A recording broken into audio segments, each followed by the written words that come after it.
जय श्री कृष्णा। हर साल कार्तिक माह के कृष्ण पक्ष की चतुर्थी तिथि को करवा चौथ का व्रत रखा जाता है।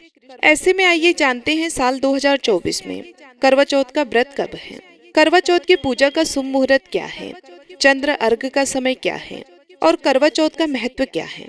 करवा चौथ का व्रत कार्तिक माह के कृष्ण पक्ष की चतुर्थी तिथि को रखा जाता है।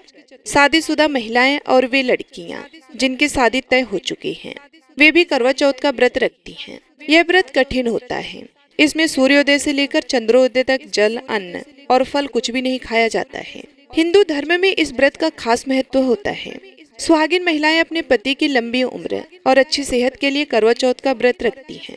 करवा चौथ व्रत पति पत्नी के रिश्ते को मजबूत करने वाला एक बेहद ही महत्वपूर्ण त्योहार है। आजकल कुंवारी कन्याएं भी अपने लिए अच्छा वर पाने के लिए करवा चौथ का व्रत रखती हैं। इस व्रत में गणेश जी के साथ करवा माता की पूजा की जाती है। ऐसे में आइए जानते हैं कि साल 2024 में करवा चौथ का व्रत कब है, करवा चौथ पूजा का शुभ मुहूर्त क्या है, चंद्र अर्घ का समय क्या है और करवा चौथ व्रत का महत्व क्या है। हिंदू पंचांग के अनुसार इस साल कार्तिक माह के कृष्ण पक्ष की चतुर्थी तिथि 20 अक्टूबर के दिन रविवार को सुबह 6:46 से शुरू होगी और यह तिथि 21 अक्टूबर को प्रातः 4:16 तक रहेगी। ऐसे में उदया तिथि के अनुसार करवा चौथ का व्रत 20 अक्टूबर रविवार को किया जाएगा। इस साल करवा चौथ के दिन पूजा का शुभ मुहूर्त 20 अक्टूबर की शाम 5:46 से शाम 7:02 तक रहेगा। उस दिन महिलाओं को पूजा के लिए लगभग सवा घंटे का समय मिलेगा।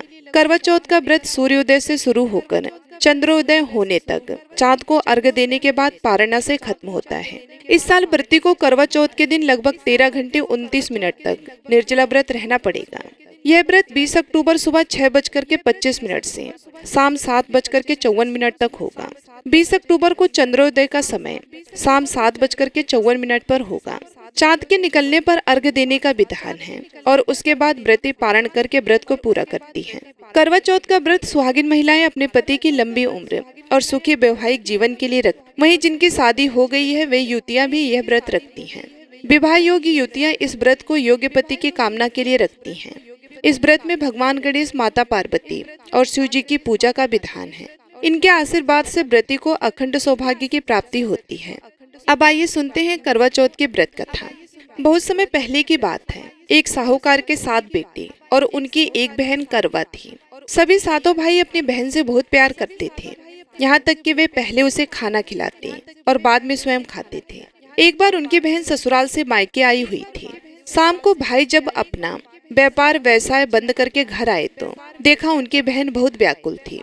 सभी भाई खाना खाने बैठे और अपनी बहन से भी खाने का आग्रह करने लगे, लेकिन बहन ने बताया कि उसका आज करवा चौथ का निर्जला व्रत है और वे खाना सिर्फ चंद्रमा को देखकर उसे अर्घ देकर ही खा सकती है।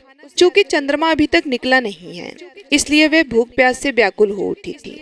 सबसे छोटे भाई को अपनी बहन की हालत देखी नहीं जाती और वे दूर पीपल के पेड़ पर एक दीपक जलाकर चलने की ओट में रख देता है।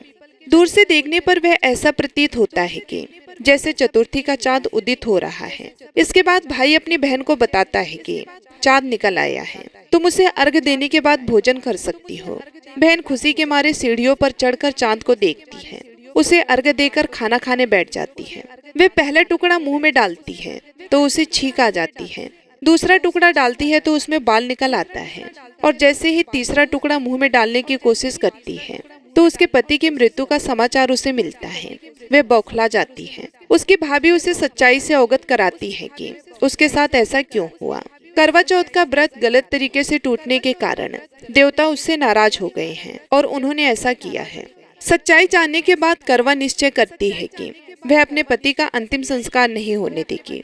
अपने सत्वित से उन्हें पुनर्जीवन दान दिलाकर रहेगी। वे पूरे 1 साल तक अपने पति के शव के पास बैठी रहती है और उसकी देखभाल करती है। उसके ऊपर उगने वाली सुई नुमा घास को वह एकत्रित करती जाती है। 1 साल बाद फिर करवा चौथ का दिन आता है। उसकी सभी भाभियां करवा चौथ का व्रत रखती हैं।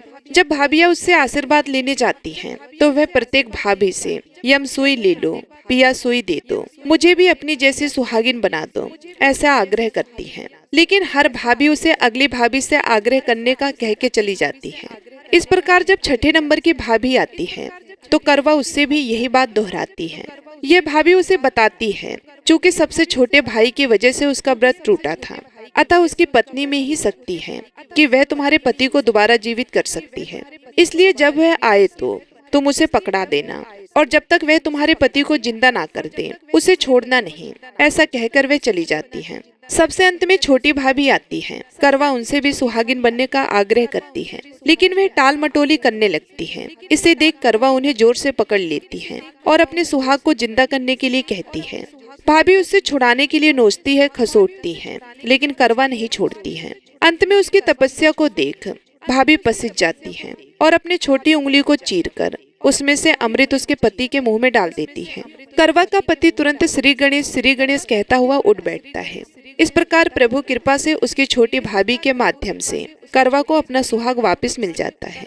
हे श्री गणेश माँ गौरी, जिस प्रकार करवा को चीर सुहागन का वरदान आपसे मिला है, वैसा ही सभी सुहागिनों को मिले। बोलिए गणेश भगवान की जय।